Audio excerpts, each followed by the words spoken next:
नमस्कार. आपण पाहताय प्रगती टाइम्स न्यूज. कराड शहरात मध्यरात्री पांढऱ्या स्विफ्ट कारमधून आलेल्या 4 मुखवटाधारी चोरट्यांनी मोबाईल शॉपीवर मोठा डल्ला मारत तब्बल 300 मोबाईल संच लंपास केलेत. मोहिते हॉस्पिटलजवळील एस मोबाईल शॉपीला चोरट्यांनी लक्ष केलं. शटर किंवा कुरूप तोडून दुकानात प्रवेश करत अवघ्या काही मिनिटात महागडे मोबाईल गोणपाटात भरून चोरट्यांनी पळ काढला. या चोरीत 50 ते 60 लाख रुपयांचा माल लंपास झाल्याचा प्राथमिक अंदाज आहे.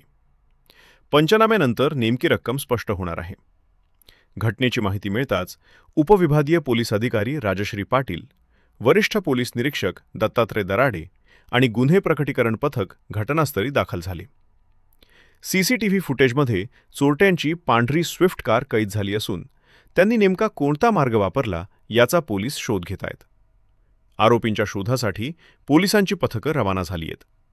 मात्र शहराच्या मध्यवर्ती भागात झालेल्या या धाडसी चोरीमुळे व्यापाऱ्यांच्या सुरक्षेचा प्रश्न पुन्हा ऐरणीवर आलाय. कराडमध्ये रात्रीची गस्त वाढवण्याची मागणी आता जोर धरू लागलीय. विजया माने, प्रगती टाइम्स न्यूज, कराड, सातारा.